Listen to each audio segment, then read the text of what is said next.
Good evening. My name is Alexander Hagan. I'm the CEO of a small, medium-sized tech company in Silicon Valley.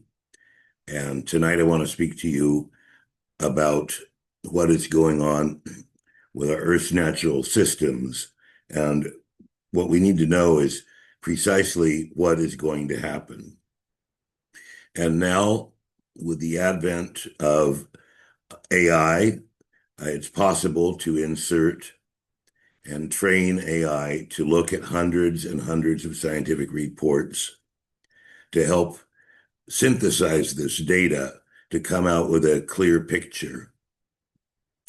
Many reports, such as from the IPCC, underestimate and they use conservatism.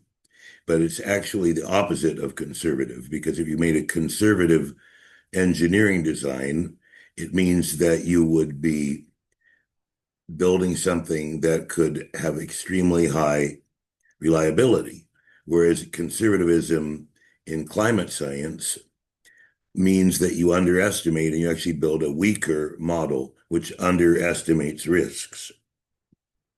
So what I'm trying to do for you today is to tell you exactly what's going to happen. And there are two scenarios that represent two different futures. One is business as usual, and one is full mobilization, taking this as seriously as World War II.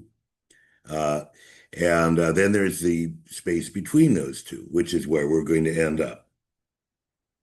So with that said, I'd like to show you something.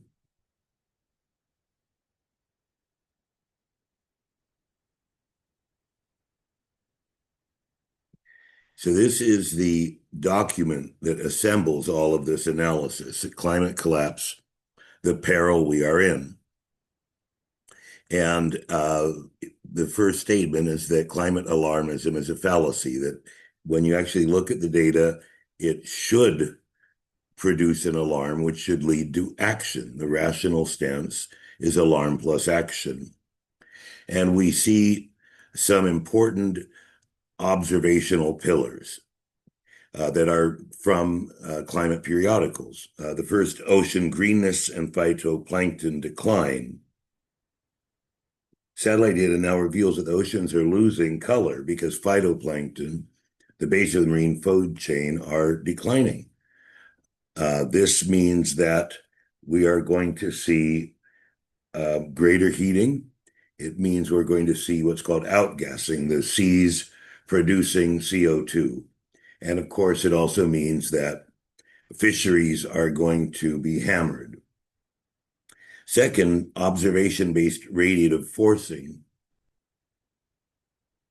The direct measurements of radiative forcing show that the planet is trapping more heat than models predicted. Meanwhile, meaning warming is accelerating even if emissions stopped. CO2 is rising faster than any point in human history, while natural carbon sinks, forest soils, and oceans are weakening, meaning many more of our emissions now stay in the air. NASA's energy balance data shows a growing asymmetry between the hemispheres, a sign that the climate system is becoming unbalanced and entering new feedback regimes. So what is a feedback regime? We change the climate and certain subsystems, ecosystems begin to change their behavior. And to make a long story short, at a certain point, human-driven emissions, which are increasing the temperature, kick the Earth in to the point where the Earth is also becoming an emitter, heating itself. And at a certain point, somewhere between 3C, that is about 4.75 Fahrenheit above pre-industrial levels, and 5C, which is about 7 degrees Fahrenheit above pre-industrial levels, you could stop all carbon emissions and you would still be seeing the planet heating, because the planet itself has changed its chemistry and is moving into what is called hothouse Earth. And we knew about this back in 2020. But things have progressed. The science is now becoming overwhelming.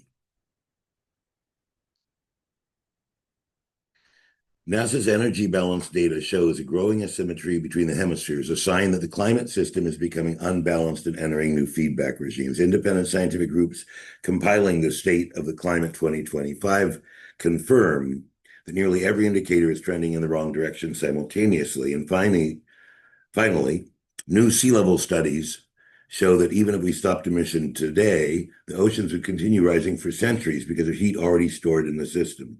And this was one of the astonishing things. So I've created two documents. The first is The Peril That We Are In, which is also on my website, Microtopia. And the other is If We Act, how to stabilize our atmosphere and our climate and our planet to go back to pre-industrial paradise. And what I discovered is that we've already heated the ocean so much, it would take hundreds of years for them to cool. So instead of going back to 350 parts per million CO2 in the atmosphere, we have to drive it down further because the seas are holding so much heat. So we have to push it down to about 280. And what we're seeing here is to get down to 280 parts per million will probably take until the early 2100s. And then the seas will cool enough to provide equilibrium to the old paradise climate we had in, let's say, 1850. That will happen in the 2200s, but it won't probably be till the 2300s that the ocean goes back to its pre-industrial temperature. So that's in volume 2, If We Act, because part of acting is not simply to bring us down to some hotter level than we are at now and stay there. It's to continue to restore, because once you start restoring, once you have negative carbon, you don't really want to go back. You don't want to go back to endangering this precious blue marble in space, the only world of its kind that we have discovered. Taken together, these pillars say one thing clearly: the danger is not hypothetical, it is being observed in real time. They are the scientific foundation for why we must treat climate breakdown as an emergency, not a future scenario. So back in 2020, when I wrote the Progressive DNC Climate Emergency Declaration, along with input from others, which is right here, I described that we would have to have a moratorium on non-essential fossil fuel use for about 10 years to get things restabilized. And I predicted at the time that we had until about 2040 before agricultural collapses, many areas of the earth become uninhabitable from heat, and so forth. And what I used to get that information back here in the Feedback Systems 2020 is I would say, when the temperature, and I didn't invent any of this, I researched it all. When the temperature, okay, let me just switch my account here. When the temperature reaches 2C above pre-industrial, Arctic sea ice in the summer, I believe, would go to 0. So I'm going to change that right now. That is a typo. And by the Arctic sea ice retreating to 0 in the summer, the temperature of the planet could go up by a half a degree Celsius. So I went through, tried to find this data, and I believe I have a summary at the end. Yeah, right here, 7.2 C, when you add all these potential feedbacks up.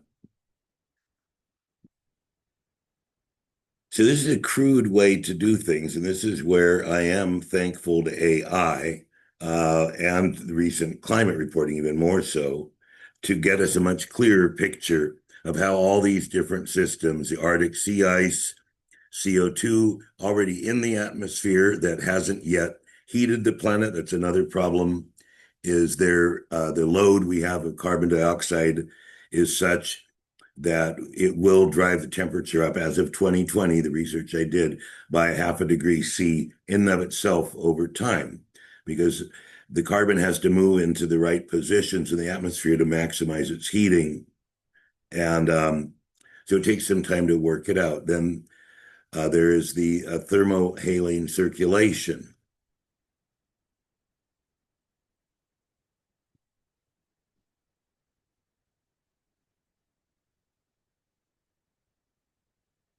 I'm moving this out of the way, sorry.